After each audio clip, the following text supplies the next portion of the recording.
ಇನ್ನೊಂದು ಅತ್ಯಂತ ಗಂಭೀರವಾದ ಇದು ಸೆಕ್ಯುಲರ್ ರಾಜಕೀಯ ನಾಯಕರನ್ನ ನಾವು ಕೇಳಬೇಕು.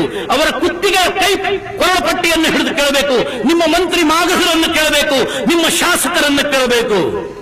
2003ನೇ ಇಸವಿಯಲ್ಲಿ 2002 ಮತ್ತು 2003ನೇ ಇಸವಿಯಲ್ಲಿ ಕರ್ನಾಟಕದ ಬೊಕ್ಕಸಕ್ಕೆ ಹಿಂದೂ ದೇವಾಲಯಗಳಿಂದ 2,48,000 ದೇವಸ್ಥಾನಗಳಿದೆ. ಮುಜರಾಯಿ ದೇವಸ್ಥಾನಗಳು.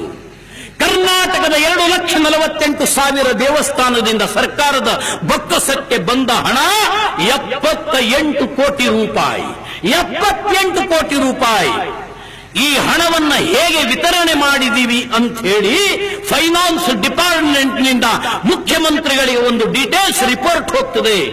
ಅದರೊಳಗೆ ಫೈನಾನ್ಸ್ ಡಿಪಾರ್ಟ್ಮೆಂಟ್ ಹೇಳ್ತದೆ, ಹಿಂದೂ ದೇವಾಲಯದಿಂದ ಬಂದಂತ ಹಣವನ್ನ ಹೇಗೆ ವಿತರಿಸಿದೀವಿ ಅಂತ ಬರೀತಾರೆ. ಒಟ್ಟು ಬಂದದ್ದು 78 ಕೋಟಿ ರೂಪಾಯಿ.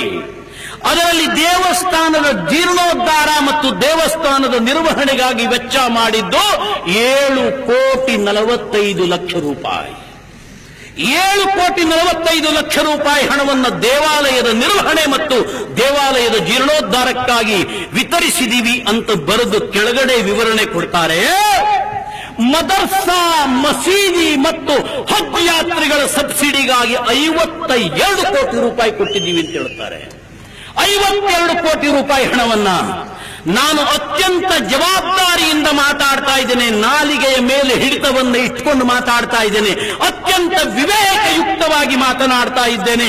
ಯಾವನೇ ಒಬ್ಬ MLA, ಯಾವನೊಬ್ಬ MLC ನಾಳೆ ವಿಧಾನಸಭೆಯಲ್ಲೋ ವಿಧಾನ ಪರಿಷತ್ತಿನಲ್ಲೋ ಈ ಅಂಕಿ ಅಂಶಗಳನ್ನು ಕೇಳಿ ಅಕಸ್ಮಾತ್ ಇದರಲ್ಲಿ ತಪ್ಪು ಇದ್ದಿದ್ರೆ, ನಾನು ಸುಳ್ಳು ಹೇಳಿದ್ರೆ ಬೇಷರತ್ ಕ್ಷಮೆ ಕೇಳೋದು ಮಾತ್ರ ಅಲ್ಲ, ಸಾಮಾಜಿಕ ಜೀವನದಿಂದಲೂ ನಾನು ನಿವೃತ್ತಿ ಆಗ್ತೀನಿ. ಹಿಂದೂ ದೇವಾಲಯದಿಂದ ಬಂದ ಹಣದಲ್ಲಿ ಹಿಂದೂಗಳ ದೇವಾಲಯಕ್ಕೆ 7 ಕೋಟಿ ರೂಪಾಯಿ, ಮದರ್ಸಾ ಮತ್ತು ಮಸೀದಿಗಳ ನಿರ್ವಹಣೆಗೆ ಮತ್ತು ಜೀರ್ಣೋದ್ಧಾರಕ್ಕೆ ಮತ್ತು ಹಜ್ ಯಾತ್ರೆಗೆ ಹೋದಂತ ಮುಸಲ್ಮಾನರ ಆರೈಕೆಗೆ 52 ಕೋಟಿ ರೂಪಾಯಿ, ಚರ್ಚ್ಗಳ ನಿರ್ವಹಣೆಗೆ, ಚರ್ಚ್ಗಳ ಜೀರ್ಣೋದ್ಧಾರಕ್ಕೆ 12 ಕೋಟಿ ರೂಪಾಯಿ ಹಣವನ್ನು ವಿತರಣೆ ಮಾಡುತ್ತಾರೆ. ಇದು ಸೆಕ್ಯುಲರಿಸಂ, ಇದು ಜಾತ್ಯತೀತತೆ, ಇದು ಹಿಂದೂಗಳಿಗೆ ಮಾಡುವ ದ್ರೋಹ ಅಲ್ವಾ? ವಿಜಯ್ ಕುಮಾರ್ ಶೆಟ್ಟಿ ಬಾಯಿ ಮುಚ್ಚಿಕೊಂಡು ಕೂರ್ತಾನೆ, ವಿನಯ್ ಕುಮಾರ್ ಸ್ವರ್ಕೆ ಬಾಯಿ ಮುಚ್ಚಿಕೊಂಡು ಕೂರ್ತಾನೆ. ಅರೆ, ಹಿಂದೂ ದೇವಾಲಯದ ಹಣ ಹಿಂದೂಗಳಿಗಾಗಿ ವಿತರಣೆ ಆಗಬೇಕು ಅಂತ ಯಾಕೆ ಹೇಳಬಾರದು?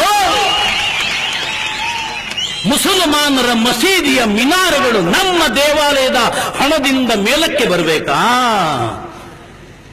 ಮುಸಲ್ಮಾನರ ದರ್ಗಾಗಳಿಗೆ ಸುಣ್ಣ ಬಣ್ಣವನ್ನ ನಾವು ಗಣಪತಿಗೆ ದೇವಸ್ಥಾನದಲ್ಲಿ ಭಕ್ತಿಯಿಂದ ಸಮರ್ಪಿಸಿದಂತ ಕಾಣಿಕೆಯ ಹಣದಿಂದ, ಸೇವೆಯ ಹಣದಿಂದ ಮುಸಲ್ಮಾನರ ದರ್ಗಾಗಳಿಗೆ ಸುಣ್ಣ ಬಣ್ಣ ಬಳಿಬೇಕಾ?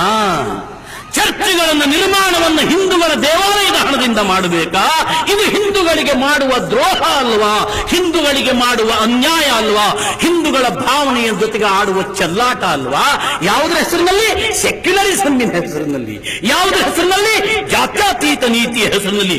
ಬುದ್ಧಿಜೀವಿಗಳು ಬಾಯಿ ಮುಚ್ಚಿಕೊಂಡು ಕೂರ್ತಾವೆ.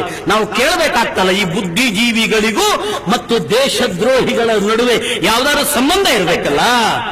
ನೀವ್ಯಾಕೆ ಖಂಡಿಸೋದಿಲ್ಲ? ನೀವ್ಯಾಕೆ ವಿರೋಧಿಸೋದಿಲ್ಲ? ಬಂಧುಗಳೇ, ಅನ್ಯಾಯದ ಪರಾಕಾಷ್ಠೆ ಈ ದೇಶದಲ್ಲಿ ನಡೀತಾ ಇದೆ. ಸೆಕ್ಯುಲರಿಸಂ